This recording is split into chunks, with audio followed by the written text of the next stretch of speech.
ఈ అబ్బాయి ఒక రాయి పట్టుకొని చూస్తాడు. ఆ అబ్బాయి కళ్ళకి రాయి లోపలున్న ఒక విలువైన కార్డు దొరుకుతుంది. వెంటనే వాళ్ళ బాస్ తో ఇది 4,50,00,000 ఉంటుంది అని చెప్పి ఖచ్చితంగా ఈ కార్డుని కొనండి అని చెప్పి ఎలా కట్ చేయాలో కూడా ఆ వ్యక్తికి రాస్తారు.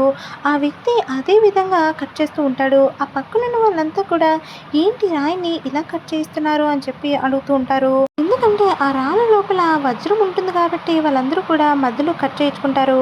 కానీ వీళ్ళు ఇన్ని ముక్కలు చేయించడంతో అందరికీ కూడా అనుమానం వస్తుంది. అసలు ఏం దాగుంది అందులో అని చెప్పి అనుకుంటూ ఉంటారు. కానీ ఆ షాప్ అయిన 4 ముక్కలు చేసినా ఏమీ కనిపించదు. దాంతో అక్కడ ఉన్న వాళ్ళందరూ కూడా చాలా ఆశ్చర్యపోతారు. ఏంటి ఏమీ కనిపించట్లేదు అని చెప్పి, ఏమీ కనపడకపోయినా ఇంకా ముక్కలు కట్ చేస్తున్నారేంటి అని చెప్పి అక్కడ ఉన్న వాళ్ళందరూ కూడా చాలా నవ్వుకుంటూ ఉంటారు. ఆ షాప్ ఆయనకి ఇంకా చాలా అంటే చాలా కోపం వస్తుంది. ఇంక ఎలాంటివి రాక్ని కట్ చేయను, అసలు అందులో ఏముందని చెప్పి మీరు నా చేత ఇన్నిసార్లు కట్ చేస్తున్నారు అని చెప్పి అంటూ ఉంటాడు. ఏముంది అని చెప్పి నీకు చెప్పాల్సిన అవసరం లేదు అని చెప్పి ఆ అబ్బాయి వాళ్ళ బాస్ అంటూ ఉంటాడు.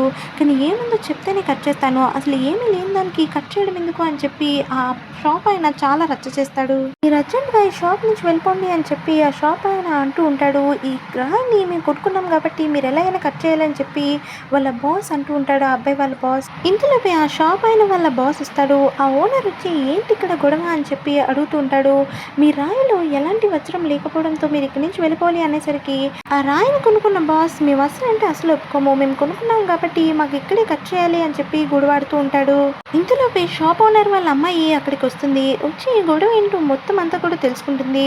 అలాగే ఆ షాప్ ఆయనతో అంటూ ఉంటుంది, లేదు లేదు మనమే కట్ చేయాలి, ఎందుకంటే వాళ్ళు మనల్ని నమ్మి ఒక రాయిని కొన్నారు, నువ్వు కట్ చేయాల్సిందే అని చెప్పి ఆ రాయిని మొత్తం కట్ చేస్తుంది. చివరికి తన వల్ల ఆ కార్డు వాళ్ళకి దొరుకుతుంది. అలాగే ఆ కార్డు విలువ తెలుసుకొని ఆ అమ్మాయి చాలా సంతోషపడుతుంది. అలాగే మీలో చాలా టాలెంట్ ఉందని చెప్పి మా కంపెనీలో వర్క్ చేయడానికి కూడా ఆ అబ్బాయికి అవకాశం ఇస్తుంది. సబ్స్క్రైబ్.